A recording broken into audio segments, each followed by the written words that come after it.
പറയുന്നത് ഒരു പ്രതിപക്ഷ മുഖമായിട്ട് കഴിഞ്ഞ 10 വർഷവും ഉണ്ടായിരുന്നു. പ്രത്യേകിച്ച് ചർച്ചകളിലുമൊക്കെ ചാനൽ ചർച്ചകളിലുമൊക്കെ ഭരണപക്ഷത്തിനെതിരെ ശക്തമായിട്ട് വാഗ്വാദങ്ങൾ നടത്തുന്ന ആളായിരുന്നു. ഇപ്പോൾ അതിൽ നിന്നും പെട്ടെന്ന് മന്ത്രിയുടെ റോളിലേക്ക് മാറുമ്പോൾ അല്ല, നമ്മൾ ജനാധിപത്യ വ്യവസ്ഥിതിയിൽ പൊതുരംഗത്ത് പ്രവർത്തിക്കുമ്പോൾ ഉത്തരവാദിത്തങ്ങളും വഹിക്കേണ്ടി വരും. ഞാൻ ചെറുപ്പം മുതലേ വിദ്യാർത്ഥി യുവജന രാഷ്ട്രീയത്തിലൂടെ അങ്ങനെ വന്നിട്ടുള്ളതാണ്. കോളേജ് യൂണിയൻ ഭാരവാഹി തൊട്ട് സ്കൂൾ ലീഡർ തൊട്ട് ഇങ്ങനെയുള്ള മണ്ഡലങ്ങളിലൂടെയൊക്കെ കടന്നു വന്നതാണ്. അപ്പോഴൊക്കെ ഓരോ ഉത്തരവാദിത്തങ്ങളുണ്ടായിരുന്നു. കഴിഞ്ഞ 15 വർഷക്കാലം നിങ്ങൾ പറഞ്ഞ പോലെ മണ്ണാർക്കാട് MLA എന്ന നിലയിൽ നിയമസഭാ സാമാജികൻ എന്ന നിലയിലുള്ള പ്രവർത്തനമായിരുന്നു. അപ്പോൾ ഒരു ജനപ്രതിനിധി മാത്രമാണ് നമ്മൾ. അതിൽ ഞങ്ങൾ 10 വർഷവും പ്രതിപക്ഷത്തായിരുന്നു തുടർച്ചയായിട്ട്.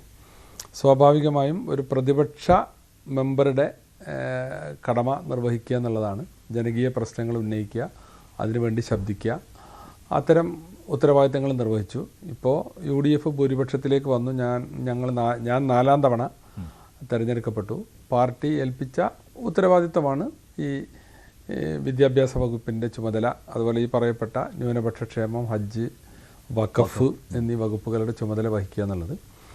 ഇത് പരമാവധി നല്ല രീതിയിൽ, അപ്പോൾ വിദ്യാഭ്യാസ വകുപ്പ് എന്ന് പറയുമ്പോൾ ഏറ്റവും വളരെ സ്മൂത്തായ ഒരു വിദ്യാഭ്യാസ അന്തരീക്ഷം, അതോടൊപ്പം നമ്മുടെ വിദ്യാഭ്യാസ മണ്ഡലത്തെ ശാക്തീകരിക്കണം.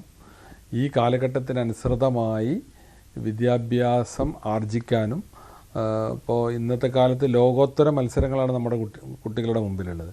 അതിനവരെ പ്രാപ്തമാക്കുന്ന രീതിയിൽ ഈ വിദ്യാഭ്യാസ വകുപ്പിനെ മുന്നോട്ട് കൊണ്ടുപോവുക, നയിക്കുക എന്നുള്ളതാണ് അതിലുള്ള ഒരു ചുമതല. താങ്കളുടെ എങ്ങനെയായിരുന്നു വിദ്യാഭ്യാസ കാലം? അവിടെ എങ്ങനെയായിരുന്നു താങ്കൾ ഈ ലീഗ് രാഷ്ട്രീയത്തിലേക്ക് കടന്നു വന്നത്? അതൊന്ന് അറിയുവാൻ താല്പര്യമുണ്ട്. ഞാൻ സ്കൂളിൽ പഠിക്കുമ്പോൾ തന്നെ എൻ്റെ നാട്ടിലെ സർക്കാർ സ്കൂളിലാണ് പഠിച്ചത്. മണ്ണാർക്കാടുകാരനല്ലല്ലോ താങ്കൾ? എൻ്റെ സ്വദേശം തിരൂരാണ്. എന്നാൽ കഴിഞ്ഞ 15 കൊല്ലമായിട്ട് മണ്ണാർക്കാടാണ്. പിന്നെ അന്നൊക്കെ സ്കൂൾ പാർലമെൻറ്റ് തെരഞ്ഞെടുപ്പ് വളരെ വീറും വാശിയും ഏറിയ ഒരു തെരഞ്ഞെടുപ്പുകളാണ്. നാട്ടിലുള്ള പബ്ലിക്കൊക്കെ അതിലിടപെടും. പാർട്ടിക്കാരൊക്കെ വന്നിട്ടാണ് സ്ഥാനാർത്ഥികളൊക്കെ തീരുമാനിക്കുക ഓരോ ക്ലാസ്സിലും. അങ്ങനെയുള്ള ഒരു ഘട്ടത്തിൽ സ്കൂളിൽ പഠിക്കുമ്പോൾ 5ാം ക്ലാസ്സിലും 7ാം ക്ലാസ്സിലും ഒക്കെ ക്ലാസ് ലീഡറായി ലീഗിൻ്റെ വിദ്യാർത്ഥി സംഘടനയുടെ ആ വഴിയെ സഞ്ചരിച്ച് 9ാം ക്ലാസ് പഠിക്കുമ്പോൾ സ്കൂൾ ലീഡറായി. അന്നൊക്കെ സ്കൂളുകളുടെ റിസൾട്ടും കുറവാണ്. ഞങ്ങളുടെ സ്കൂളിലന്ന് ആകെ 500ഓളം കുട്ടികൾ പരീക്ഷ എഴുതി 11 പേരാണ് ജയിച്ചത്. അതിലൊരാൾ ഞാനുമായിരുന്നു. അങ്ങനെ തൊട്ടടുത്ത കോളേജിൽ അഡ്മിഷൻ കിട്ടുന്നു. അന്ന് പ്രീ ഡിഗ്രിയാണ്. തിരൂർ തുഞ്ചൻ കോളേജ്.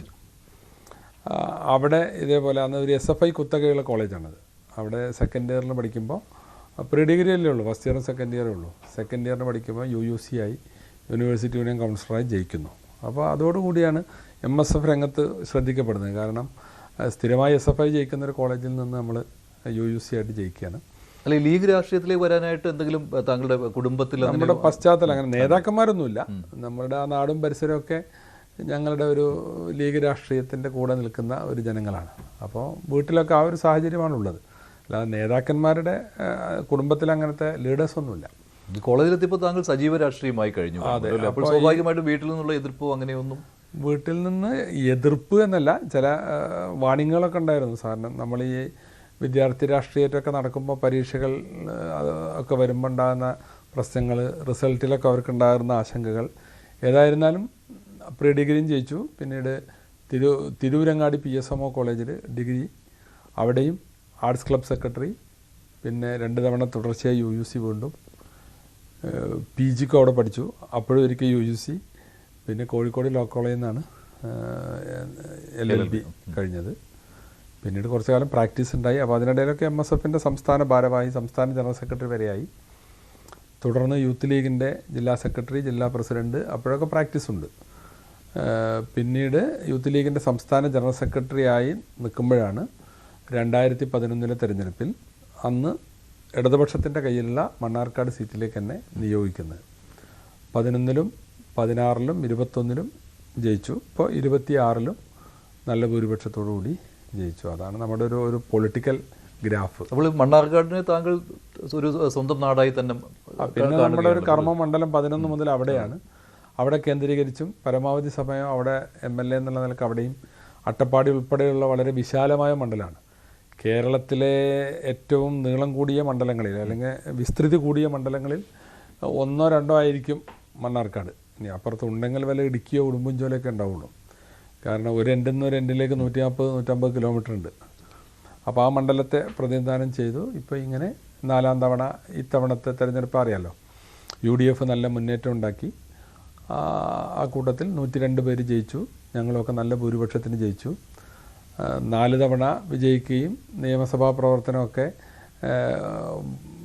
ആളുകളുടെ ഒരു അംഗീകാരത്തോടു കൂടി നടത്തുകയൊക്കെ ചെയ്തതിൻ്റെ ഒരു അംഗീകാരമായിട്ടാവാം പാർട്ടി ഇങ്ങനെ ഒരു ചുമതല, ഒരു നിയോഗം നൽകി. വിദ്യാഭ്യാസ വകുപ്പ് എന്ന് പറയുമ്പോൾ ഒരുപാട് റിസ്ക് ഉള്ളൊരു വകുപ്പാണെന്ന് താങ്കൾക്ക് എന്തായാലും അറിയാവുന്ന കാര്യമാണ്. ഇപ്പോൾ അതിന് മുമ്പിരുന്നയാൾ തന്നെ ബി ശിവൻകുട്ടി, അദ്ദേഹം പക്ഷെ അദ്ദേഹം പിന്നീട് അത് വിദ്യാർത്ഥികൾക്കിടയിൽ അദ്ദേഹത്തിനൊരു മതിപ്പുണ്ടായിരുന്നു. അദ്ദേഹം അല്ലേ ശിവൻകുട്ടി അപ്പൂപ്പൻ എന്നൊക്കെയുള്ള പേരിലാണ്. അപ്പോൾ കുറെ ട്രോളൊക്കെ ഞാൻ കണ്ടിരുന്നു. ഇപ്പോൾ ശിവൻകുട്ടി അപ്പൂപ്പൻ വാങ്ങിയിട്ട് ഷംസുദ്ദീൻ അങ്കിൾ എന്നാണോ എന്നൊക്കെയുള്ള ചോദ്യങ്ങൾ വരുന്നുണ്ട്. അപ്പോൾ അതിന് ലാഘവത്തോടെ കാണാൻ പറ്റില്ലല്ലോ. വളരെ വിദ്യാർത്ഥികളോട് അടുത്ത് നിൽക്കേണ്ട ഒന്നാണ്.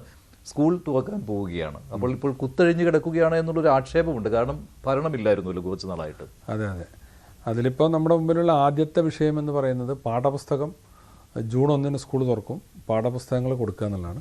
ഞങ്ങളൊക്കെ തെരഞ്ഞെടുപ്പ് കഴിഞ്ഞപ്പോൾ തന്നെ പത്രവാർത്തകളിലൂടെ കേട്ടിരുന്നത് പാഠപുസ്തകം അച്ചടി വേണ്ട വിധത്തിൽ പുരോഗമിച്ചിട്ടില്ല, ഫണ്ട് മറ്റും നൽകാത്തത് കൊണ്ട് ചില തടസ്സം അതിലുണ്ടായിരുന്നു എന്നൊക്കെയാണ്. അപ്പോൾ ഇന്നലെ സത്യത്തിൽ വിജ്ഞാപനം വരുന്നതിന് മുമ്പ്, ഈ പോർട്ട്ഫോളിയോ എനിക്ക് അനുവദിച്ചതിന് ശേഷം വിജ്ഞാപനം വരുന്നതിന് മുമ്പ് അടിയന്തരമായി തന്നെ ഇവരെ ഒന്ന് വിളിച്ചുകൂട്ടി കാര്യങ്ങളെല്ലാം പരിശോധിച്ചു. നമുക്ക് പരിശോധിക്കേണ്ട കാര്യങ്ങൾ ഇന്നതാണെന്ന് മുൻപേ അറിയിച്ചിരുന്നു. അപ്പോൾ പാഠപുസ്തകത്തെ അച്ചടി ഇപ്പോൾ കുറേ പുരോഗമിച്ചിട്ടുണ്ട്, തടസ്സപ്പെട്ടത് വീണ്ടും പുനരാരംഭിച്ചിട്ടുണ്ട്. ഈ മാസം 29-നകം എല്ലാ സ്കൂളുകളിലും എല്ലാ പാഠപുസ്തകവും ജൂൺ 1 ആവശ്യമുള്ള എല്ലാ പാഠപുസ്തകവും എത്തുമെന്ന് നമുക്ക് അത് ഉറപ്പായിട്ട് നൽകാൻ കഴിയുമല്ലോ അല്ലേ? വിദ്യാഭ്യാസ മന്ത്രിയുടെ ആദ്യ ഉറപ്പ് എന്ന രീതിയിൽ അത് ഇവരുമായുള്ള ഈ റിവ്യൂ മീറ്റിങ്ങിൽ നമുക്ക് കിട്ടിയ ഒരു റിപ്പോർട്ടാണ്. അപ്പോൾ അത് പിന്നെ ഇന്ന് വീണ്ടും ടെക്സ്റ്റ് ബുക്ക് ഓഫീസറെയും അത് പിന്നെ പ്രിൻ്റ് ചെയ്യുന്ന ആളുകളെയൊക്കെ വിളിച്ചു വരുത്തി അതിൻ്റെ ഒരു മോണിറ്ററിങ് നടത്താനും തീരുമാനിച്ചിട്ടുണ്ട്. അപ്പോൾ ഈ പറഞ്ഞ പോലെ 1-ാം തീയതിക്ക് മുമ്പായി പാഠപുസ്തകം എത്തിക്കാൻ കഴിയും. യൂണിഫോം വിതരണം ഏറെക്കുറെ 75% പൂർത്തിയായിട്ടുണ്ട്. പിന്നെ ഉച്ചഭക്ഷണത്തിൻ്റെ കാര്യത്തിൽ ഇനി അരിയേഴ്സ് ഒന്നും അങ്ങനെ കൊടുത്തു തീർക്കാനില്ല എന്ന രീതിയിൽ എത്തിയിട്ടുണ്ട്. അപ്പോൾ അങ്ങനെ ഏറെക്കുറെ ഒരു അധ്യയന വർഷത്തെ നല്ല രീതിയിൽ സ്വാഗതം ചെയ്യാവുന്ന അവസ്ഥ ആ കാര്യത്തിലുണ്ട്. കെട്ടിടങ്ങളുടെ മോശം അവസ്ഥ ഉണ്ടാകുമല്ലോ, ഫിറ്റ്നസ് അതും ഇന്നലത്തെ യോഗത്തിൽ ഞങ്ങൾ ചർച്ചയായി. അപ്പോൾ ഫിറ്റ്നസ്സിലിപ്പോൾ കെട്ടിടത്തിൻ്റെ ഉറപ്പും ബലവും മാത്രമല്ല, ഇപ്പോൾ നമ്മൾ ഇലക്ട്രിക്കൽ ലൈനൊക്കെ പോയിട്ട് ഇതിലിടയ്ക്കൊരു അപകടം ഉണ്ടായി. അത്തരം കാര്യങ്ങൾ കൂടി കെട്ടിടത്തോട് ചേർന്ന് ഇലക്ട്രിക്കൽ ലൈൻ പോവാതിരിക്കണം, അത് അങ്ങനെയൊക്കെ ഉണ്ടെങ്കിലേ ഫിറ്റ്നസ് കൊടുക്കൂ. ആ രീതിയിൽ അതിൻ്റെ നോംസ് മാറ്റിയിട്ടുണ്ട്. അപ്പോൾ അതിപ്പോൾ ആ പ്രോസസ്സ് നടന്നു വരുന്നുണ്ട്.